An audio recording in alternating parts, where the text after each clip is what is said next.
Hi Libra, welcome, welcome. So tingnan naman natin ngayon kung ano yung mensahe para sa'yo Libra. Give me the message for Libra. Ano yung mensahe para kay Libra?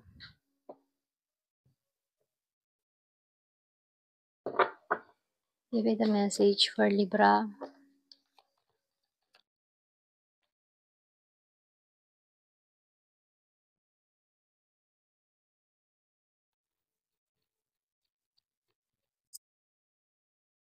Yung iba sa inyo, meron kang mga gumugulo sa isipan mo, no?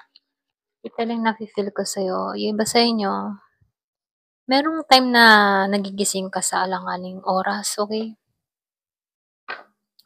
Pero nakikitaan ko sa'yo, no, matatagpuan mo yung kapahingahan mo.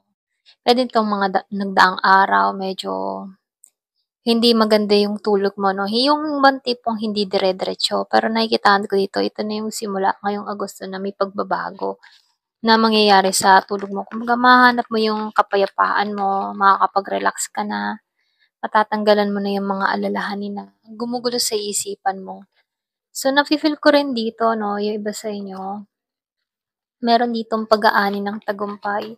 Puwedeng nitong mga nagdaang buwan, araw ano, meron kang mga tinratrabaho, meron kang mga sinasagawa, puwedeng mga proyekto na kung saan ano, nakikitaan ko dito na unti-unti na yung pagtatagumpay mo, unti-unti na yung pag-ani. Kumbaga nakikita na yung resulta sa mga tinrabaho mo, okey?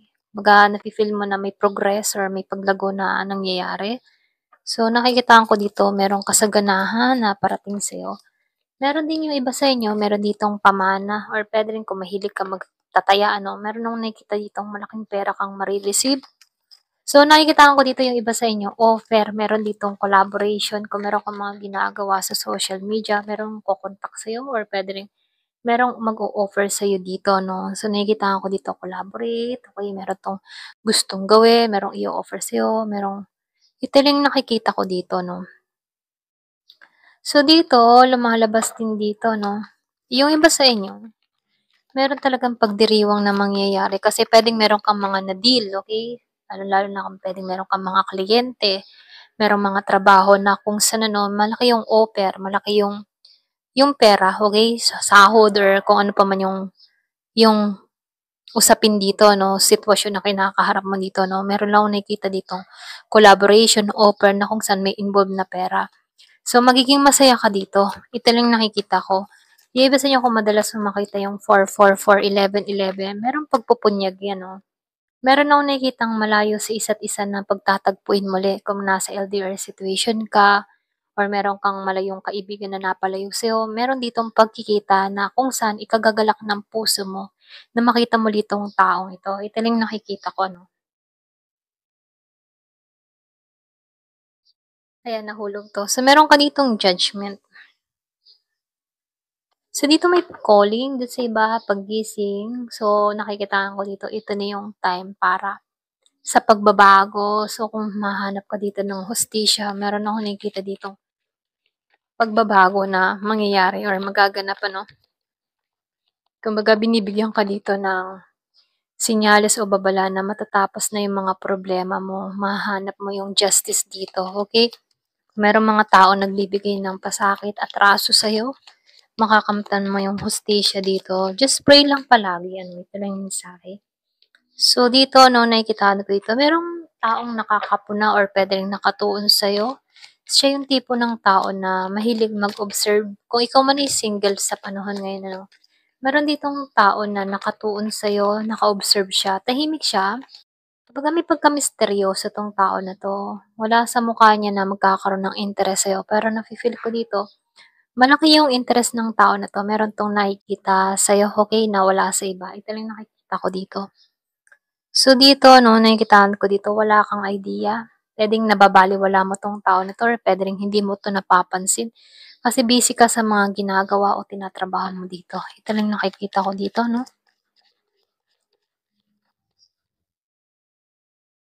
Give me the message. So, nakikitaan ko dito palaban kang tao. Kaya mo yung sarili mo, ito lang yung nakikita ko.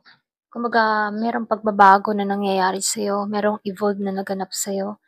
Kumbaga, kahit marami kang mga kinaharap dito, unti-unti yung paglago, pagbabago mo. nagma-matured ka na dito, unti-unti yung nagaganap sa'yo kahit may mga problema kang kinaharap dito, mapaglalabanan mo 'to, tungo ka nga dito sa tagumpay, mapagtatagumpayan mo 'tong mga problema na nararanasan mo. Kumbaga sinasabihan ka dito, konting tiis kumbaga dito sa judgment ano, konting tiis matatapos na 'to. Ito lang yung mensahe. Kung ano man yung pinagdadasal mo, pinagpe-pray mo dito, konting tiis malalampasan mo 'to. Kasi isa kang warrior, okay?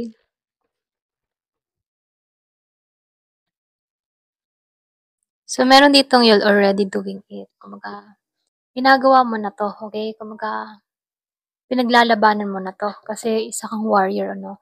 Kahit may mga pinagdadaanan ka sa buhay, kaya mo 'to. Kasi nakikitaan ko dito, huwag ka na masyadong mag-isip ng mga kung ano-ano. Ito lang yung mensahe 'no, marami ka ng nalampasan, marami ka ng naranasan na kung saan napagtagumpayan mo na 'tong mga pagsubok na kinakaharap mo. Kaya kaya mo na 'to, okay? So sinasabihan ka dito, kapag nahihirapan ka na sa sitwasyon mo, puwede ka naman lumiban ng ibang direksyon. Kung hirap ka na, okay, lumipat ka ng ibang lugar or lumipat ka ng ibang idea, okay. Kung halimbawa, for example ano, merong gumugulo sa kaisipan mo, hindi mo na 'to maintindihan kung paano ba 'to aayusin. So, ito na yung time para i-rest mo yung sarili mo dito sa sitwasyon na kinakaharap mo at lumipat ka ng ibang direksyon, mag-isip ka ng panibagong idea na kung saan pakiramdam mo merong direksyon, okay. Kung halimbawa, for example, meron kang mga proyekto na nahihirapan ka, hindi mo na kaya, hirap na hirap ka na. So, kung meron pang ibang offer na dumarating sa'yo, baka ito yung para sa'yo, okay? Ayan, ito na yung nakikita ko.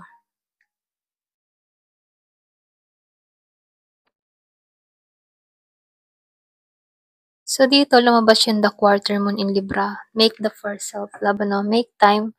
Ayan, pasensya na, no? Make time for self-love. So, dito, binibigyan kang pansin, ano, bigyan mo naman ng oras na mahalin yung sarili mo. Baga, minsan, pagtuunan mo ito at huwag lang lagi yung ibang tao ano, puwede ring ikaw yung tipo ng tao na inako mo lahat ng problema din ng mga mahal mo sa buhay. Ikaw yung nagbibigay ng solusyon na kung saan dapat na payapa ka pero ikaw pa rin yung lumulutas ng problema ng iba, okay. So dito sinasabihan ka dito pagtuunan mo yung sarili mo, okay. Wag mong i-involve yung sarili mo sa iba. So ito na yung time para mabalanse yung sitwasyon na kinakaharap mo, ayan. So, nakikitaan ko dito ikaw lang yung tipo ng tao na mapagmahal ka lang kaya gano'n ka, okey? Masyado kang caring, kaya ikaw ay ganito, okey? Kaya ikaw ay masyadong nakatutok din sa pagtulong sa kapwa, ayan. Pero gano'n pa man, sinasabihan ka dito, bigyan mo ng oras yung sarili mo, ayan. Thank you for watching. Love and peace.